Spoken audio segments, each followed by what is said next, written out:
You've got a headache. A bad one. You swallowed a tiny little pill.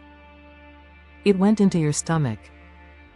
So how on earth did it end up at your head, fixing exactly the right place? How does it know where to go? The answer is, it doesn't. And that's what makes this so fascinating. Most of us picture a painkiller like a little guided missile. You swallow it, it travels through your body, finds the pain, and kills it. That's a satisfying image. But it's completely wrong. In reality, a painkiller has absolutely no idea where your pain is. It can't sense it, it can't locate it, and it certainly can't travel to it. What it actually does is something far more interesting. Instead of going to the pain, it changes the way your entire body processes pain. Everywhere. All at once. To understand how, we first need to understand what pain actually is. Because most people get this wrong too. Pain isn't something that happens in your knee, or your head, or your back. Pain happens in your brain.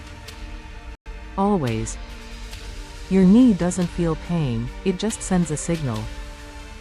Your brain is the one that decides how much it hurts. And that distinction, that tiny little detail, is the key to understanding everything about how painkillers work. The common assumption is that painkillers act like a spotlight. You take one for a headache, it zooms to your head, numbs the area, job done. And it makes sense why we think that. The pain disappears so specifically, your head stops hurting but you can still feel everything else. So surely it must be targeting just that spot? But here's the thing, that's not targeting. That's just how your pain system works. And once you understand the real process, it's honestly kind of mind-blowing. Let's start at the beginning. When something hurts, say you bump your head, the damaged cells in that area release a chemical called prostaglandin. Think of prostaglandin as your body's alarm signal. It's basically your cells screaming, "Hey, something went wrong here." It floods the area, sensitizes the nearby nerve endings, and those nerves send a pain signal up to your brain. Your brain receives that signal and, this is the important part, it decides how much pain you should feel. It interprets the signal and generates the sensation of pain. So pain is really a two-step process. Step 1, prostaglandin triggers the nerve signal at the injury site. Step 2, brain receives and processes that signal into the feeling of pain. Now, here's where the painkiller comes in. When you swallow a painkiller like ibuprofen or paracetamol, it gets absorbed into your stomach lining and enters your bloodstream. From there it travels, not to your head specifically, but everywhere. Every corner of your body simultaneously. And as it circulates, it does one very specific thing. It blocks an enzyme called COX. COX is the enzyme your body uses to produce prostaglandin. No COX enzyme activity, no prostaglandin production. No prostaglandin, no alarm signal from the damaged cells. No alarm signal, nothing for your brain to interpret as pain. That's it. That's the whole trick. The painkiller doesn't go to your head. It floods your entire bloodstream, blocks the alarm system everywhere in your body, and since your headache was triggering that alarm, the headache stops. It's not a guided missile. It's more like turning off the fire alarm instead of putting out the fire. And this explains something you've probably noticed: painkillers don't just help one type of pain.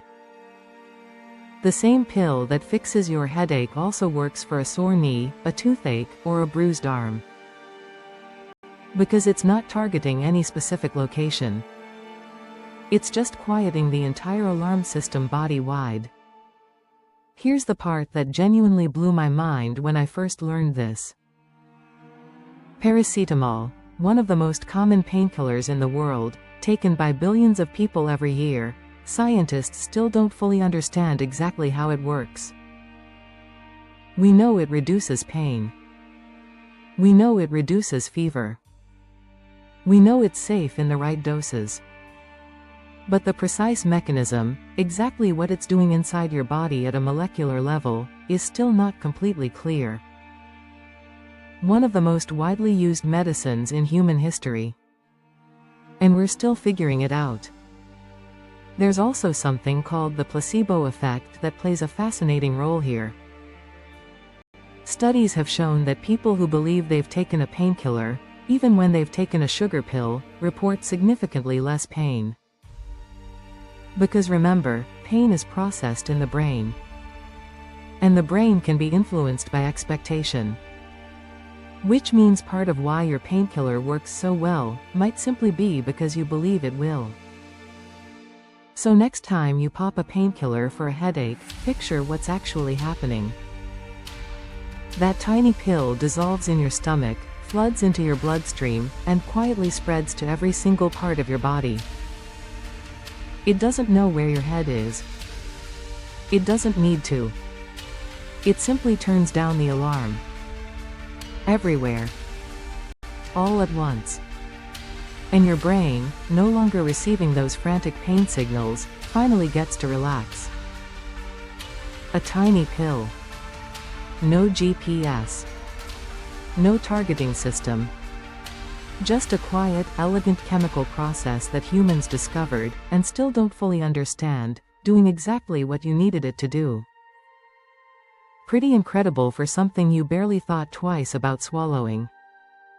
That's it for today. If this made you think, subscribe, because we explain something new every single week. Drop a comment telling us something you've always wondered about. We might just make a video about it. Now you know.